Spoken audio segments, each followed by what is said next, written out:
ذرا سی کسی کو گھر میں کوئی پریشانی آئی، کوئی دکھ آئی، کوئی بیماری آئی، فوراً اس کا شک ہوتا ہے کہ یہ فلاں رشتہ دار نے یقیناً جادو کروایا ہوگا مجھ پر۔ اب آپ نے دیکھا کہ یہ شک کی بیماری رشتہ داروں کی طرف جاتی، یقیناً یہ بھاوج جو ہے ہماری، اس نے یہ عمل کروایا ہے۔ اچھا، اب کیا ہوتا ہے اس کے بعد؟ پھر یہ افراد، بہت میں نے سنجیدہ قسم کے افراد، دیندار افراد کو بھی عاملوں کے پاس جاتے دیکھا۔ اب کیا کرتے ہیں؟ عاملوں کے پاس جاتے ہیں، اور یہ عامل، یا جن کو غافل کہنا چاہیے، یہ ان کو مزید شکوک کی طرف لے جاتے ہیں۔ کبھی کوئی عامل آپ نے ایسا نہیں دیکھا ہوگا جو اس چیز کو، جو بھی اس کے سامنے شکایت لے کر جاتا ہے، اس کو یہ نہ کہے کہ تمہارے کسی قریبی رشتہ دار نے یہ چیز کروائی۔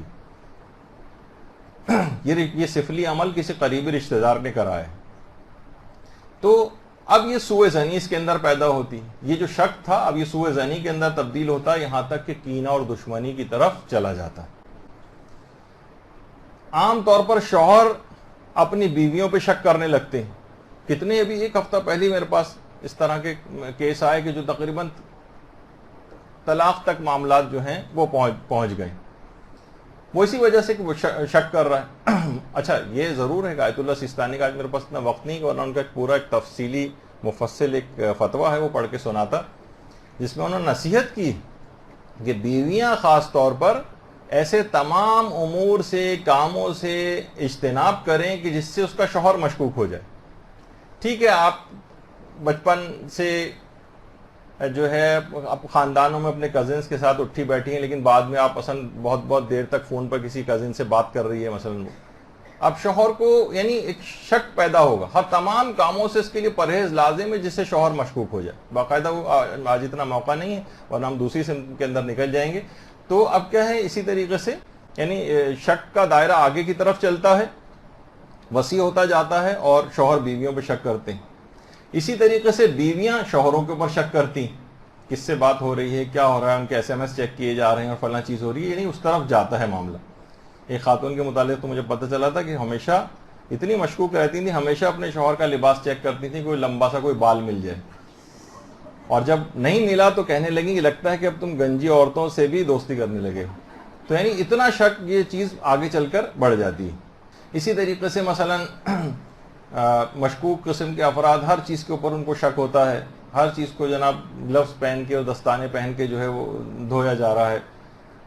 ہاتھ دھونے کی جو ہے بیماری علی الخصوص یہ بہت زیادہ، ایک تو ڈاکٹر حضرات اس لحاظ سے کہتے ہیں کہ جراثیم کے اعتبار سے، لیکن نجاست و طہارت کے لحاظ سے ہر وقت ہاتھوں کو دھوتے رہنا۔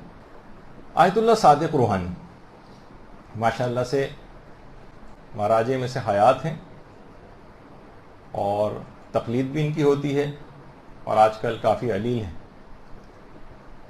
یہ فرماتے ہیں کہ اگر کوئی شخص سورہ اسراء یعنی سورہ بنی اسرائیل کی آیت نمبر 45 اور آیت نمبر 46، اب اتنا وقت نہیں کہ ان آیات کو بھی پڑھا جائے، آپ بس نوٹ کر لیں کہ سورہ اسراء کی آیت نمبر 45 اور آیت نمبر 46 کو اگر بار بار پڑھے تو یہ شک اور وسواس کا مرض اس سے دور ہو جائے گا۔ یہ دو قرآن کی آیات ایسی ہیں، سورہ اسراء کی 45ویں اور 46ویں آیت کو، جو کہ ان کی تکرار کرنا اور بار بار پڑھنا اس مرض سے نجات دلاتا ہے۔ اچھا، یہ جو دو آیات ہیں 45 اور 46، ان آیات کو باقاعدہ پیغمبر اکرم نے امیر المومنین علیہ الصلوۃ والسلام کو، باقاعدہ حضرت امیر کو تعلیم کی تھی، اور علماء فرماتے ہیں کہ یہ طہارت و نجاست کے شکوک کے جو مبتلا مریض ہوتے ہیں ان کے لیے یہ بہت مجرب آیات ہے۔ تجربہ شدہ ہے کہ ان سے ایسے افراد کا مرض اگر اس کو بار بار یاد کر لیں، اپنے پاس لکھی ہوئے رکھ لیں اور اس کی تکرار کرتے رہیں تو یہ مرض دور ہو جاتا۔ آیت اللہ بہجت کا ایک طریقہ، بلکہ انہوں نے 2 اذکار ایسے بتائے ہیں کہ جو کہ شک اور وسواس کے مرض کو دور کرتے ہیں۔ ان میں تو ایک تو ہے حوقلہ، لا حول ولا قوت الا باللہ العلی العظیم، یہ اس کی کثرت سے انسان تلاوت کرے، اور دوسرا ہے تہلیل یعنی لا الہ الا اللہ۔ یہ 2 اذکار آیت اللہ بہجت فرماتے تھے، ان کو کثرت کے ساتھ اگر کوئی شخص تلاوت کرے تو اس شک، وسواس اور وہم کے جو مرض ہے یہ بالکل دور ہو جاتا ہے. تو اس کو کرنا بھی کوئی آسان نہیں. لا الہ الا اللہ کے متعلق تو کہا جاتا ہے کہ تو ایسا ذکر ہے کہ جس کے لیے زبان کو حرکت دینا بھی لازم نہیں ہوتا بغیر حرکت. اور یہ آپ کو پتا ہے کہ یہ جو ذکر ہے مرتے وقت اس کی بڑی تاکید ہے کہ انسان اتنا زیادہ مجبور بھی ہو جائے کہ وہ زبان کو بھی حرکت نہ دے سکے تو حالت نزع میں جان کنی کی کیفیت میں بھی آخری کلمہ لا الہ الا اللہ پہ اس کا اختتام ہو. پورا کلمہ اگر پڑھے تو کیا ہی کہنا, لیکن کم سے کم یہ ضرور ہو. تو اس بات کا التزام, ایسا ذکر رکھا گیا کہ زبان کی حرکت بھی اگر کرنے کے قابل نہیں تب بھی اس ذکر کو پڑھا جا سکے. تو بہرحال یہ 2 اذکار ایسے ہیں آیت اللہ بہجت فرماتے تھے. اچھا, تیسرا طریقہ آیت اللہ حسن زادہ عاملی نے بتایا. آیت اللہ حسن زادہ عاملی بھی ماشاءاللہ ان علماء میں سے ہیں کہ جو کہ حیات ہیں اور رفع میں شامل ہیں, اور یہ بھی آج کل شدید بیمار ہیں. ان کے لیے بھی خصوصی طور پر جتنے ہمارے علماء اور مراجعین کی صحتیابی کی اکثر نمازوں کے بعد دعا کیا کریں. تو آیت اللہ حسن زادہ عاملی کی ایک کتاب ہے 1001 نکتہ, 1001 نکتے.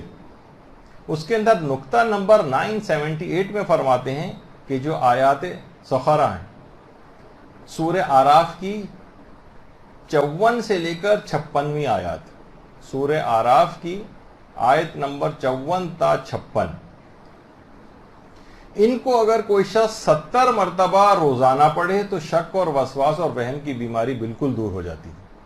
70 دفعہ ان 3 آیات کو روزانہ پڑھنا, 54, 55 اور 56, ان 3 آیات 70 مرتبہ روزانہ پڑھنے سے شک اور وسواس کی بیماری بالکل دور ہو جاتی ہے. بلکہ فرماتے ہیں کہ انسان منزل یقین پر فائز ہو جاتا ہے. صرف بیماری دور نہیں ہوتی بلکہ منزل یقین پہ انسان فائز ہو جاتا ہے.